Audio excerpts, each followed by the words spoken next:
Hi there, welcome to the YouTube channel. I'm back from holiday, as you can see. I just thought I'd start this video off with a picture of me and my wonderful dog Ida while we're on the lake, up on the lakes. This is us on a boat on Lake Windermere, but that's not what you're here for. You're here for this. The deck I built while I was on holiday on my laptop with dodgy Wi-Fi and all the rest of it was Arthur Marigold Knight. And if you've seen me over the last couple of weeks on MTGO, I've probably been playing this deck, so I've had so much fun. So, Arthur, Marigold Knight. 2 blue, red and white for a 4/5 Mouse Knight. That has haste. And we know that Arthur, the Marigold Knight, and at least one other creature attacks. Look at the top 6 cards of your library. You may put a creature card from among them onto the battlefield tapped and attacking. Put the rest at the bottom of your library in a random order. And then at the end of combat, assuming the creature's still alive, return it to your hand. Wow. I have had so much fun with this card. It has been undeniably one of my favourite cards out of the whole new set after Flubs. It's just so much fun with creatures when it comes into play abilities, and that is what this deck does. So here we go. As usual caveat when I do one of these sort of decks, slightly expensive if you're trying to build this in real life. You'll probably work out why by looking at the two images of the cards here. So yeah, be prepared for that. But on MTGO, even on MTGO, it's a little bit above what you should try and aim for. At 86.27 tickets, it's a little bit more expensive than what I would normally aim for, but it's just so good how it's built that you've got to do it. And obviously this card, if you recognise the image of, you can drop out quite happily. So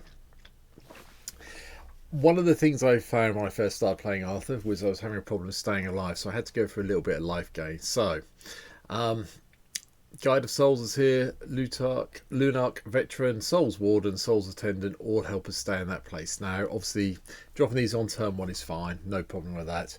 But they're very good when you start hitting some things with Arthur. Plus, it does give you something to attack with if you want to just get in with Arthur and you've got nothing else in play.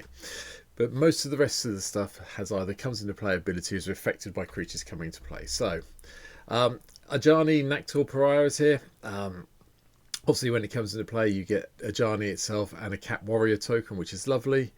Obviously, that gives you a blocker, and then assuming hopefully Ajani lives and bounces back to your hand, you get to cast Ajani again in your next turn, get another Cat Warrior token, attack with the one you already had, and get in that way. Anafenza, the Kin Tree Spirit, is also in the deck. This comes in when all our creatures come into play off Arthur. We do trigger the bolster thing a lot of the time, so either one of the creatures already in play is getting bigger, or that one is, so that's nice. Deck's got red in it. Dockside had to be here. Sorry, the end. Filigree Familiar I put in just for a little bit of life gain. It actually works quite nicely with this deck. Comes into play, you get 2. If it then bounces back to your hands, it came in off Arthur. That's fine. You get to do it again, another 2, and then maybe draw a card. Or it just comes down early in the deck and it's the one you attack when you play Arthur. This plus Arthur going in is usually a creature and a card, to be perfectly honest. So yay. Flicker Wisp comes in just so we can remove something from combat if we hit it with Arthur. That's fine. I've got no issue with that. Lorna, the Third Path, obviously takes out artifacts and enchantments. Again, double usage if you hit it with Arthur. Sylvia Brightspear, sorry. Not many dragons, but I have got them both in here. I've got Sylvia and I've got Koth in here as well. Might as well have them in here. It does thin your deck out a little bit, and it's quite good fun. There's a few other bits and pieces you'll see in a minute. Theoden, King of Rohan, makes an appearance from Lord of the Rings as well. It's very nice when it comes into play. Gives a creature attacking double strike. I've done it a couple of times and dropped the double strike onto Arthur, which has made people very upset. Azure Fleet Captain gives you the monarchy when it comes in. That means, Azure Fleet Admiral can't be blocked by creatures and monarch controls. Bit of backup, but giving you the monarchy off the thing and being a human, double triggers, does help. Bronzebeak Foragers is just fun. When it enters the battlefield, each opponent exiles 1 target on land permanent, and then you can put something exiled into the graveyard and gain that life if you need to. That's fine. It just takes out annoying things that are in your way as you put it in play. Cathay, Famed Mechanicist, is one of the best creatures you can get into play alongside Arthur for the Fabricate. The lovely little servo tokens are very useful, and then if you want to go down the other route, doing the populate or the proliferation side and getting extra +1/+1 counters, makes it an also include in this deck, and it works so nicely alongside Arthur. The Flaggy Vanguard comes in from the Brothers War. Just gives us a way of making sure our creatures get a little bit bigger. Flame Tongue Carver, I went old school, decided to have a Flame Tongue in just for a bit of a laugh. You can drop this card out and change it if you want to, but having the full damage when it comes into play does sometimes help quite significantly. Cartographer comes in, gets your planes. Palace Jailer does the whole you become the monarch and then you can exile a target creature an opponent controls until an opponent becomes a monarch. That's fine. Restoration Angel lets you do the blinky stuff. Solemn Sim goes and fixes your land. Sorry, Urza Lord High Artificers here as well. Yeah, and it does actually have an upside because you do have so many, especially if you've got Cathay in. You have so many servo tokens kicking around that you can easily quite do the tap 5 artifacts to get 5 mana and do the shuffle your library and play the top card bit. Cloud Blazer gives you life and cards. Karmic Guide returns something that's been killed off, which is very useful in this deck.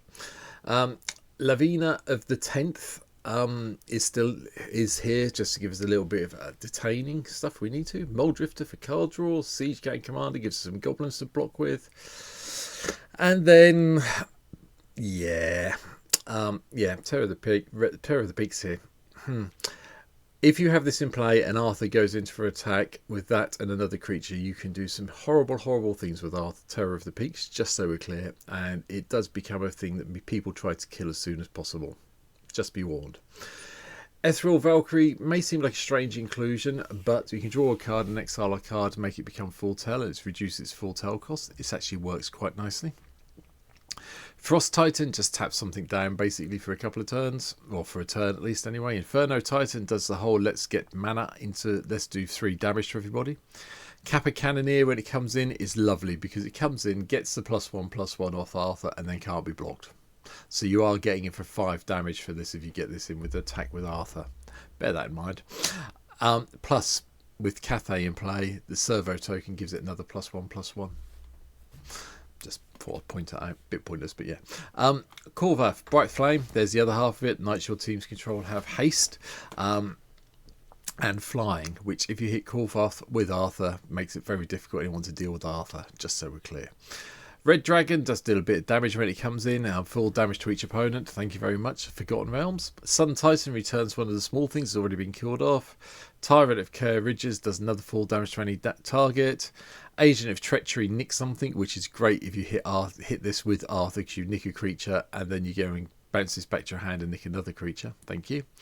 Angel of Serenity just exiles 3 things till it dies. And the Primordial, Diluvian and Primordial.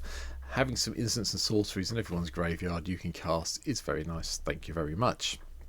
Spells wise, Condemn, Path to Exile, Swords to Plowshares gives us a bit of control. Enlightened Tutor lets us go and find an artifact, which can be important. Enchantments are okay, but the artifact's slightly more important in this deck. Counterspell, Mana Drain gives us a bit of control. Cyclonic Rift, Wrath of God, board control along with Blasphemous Act. And then the card you probably will want to drop out if you're trying to build this in real life is Time Twister, unless you're very rich and have one. Take this out, replace it with anything you want to that lets you draw some cards. Time Spiral's also in. That could also hit that wonderful thing as well. You drop both of these out, you'll save yourself some money if you haven't got them already. Blasphemous Act, as I said, controls the board. Artifact wise, not much. Mox Tantalite, Soul Talisman, Elixir of Immortality, Soul Ring, Arcane Signet, one of each of the diamonds and medallions. And then finally, the thing that you're probably going to use Enlightened Tune for all the time, Panharmonicon, because who doesn't like doubling up on comes into play abilities of the creatures that we're going to be dropping in with Arthur? And Arthur, Panharmonicon and one other creature gives people a bit of a headache, I will be honest. Land-wise, sack lands and all the white, blue, red lands you can usually imagine, including Command Tower. 5 islands, 5 plains, and 5 mountains, so 5 of each basic. Again, you can change around if you want to. Temple of the False Gods here, Reliquary Towers here.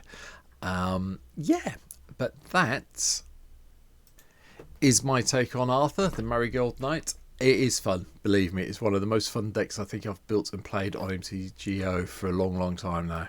To the extent of which I am looking to build this in real life as we stand at the moment. So I'm looking to pick up some of the cards for it, but I love it. It's fantastically good fun. I hope you've enjoyed the first video back since my holiday. I hope you enjoyed the videos for the last few weeks while I've been off.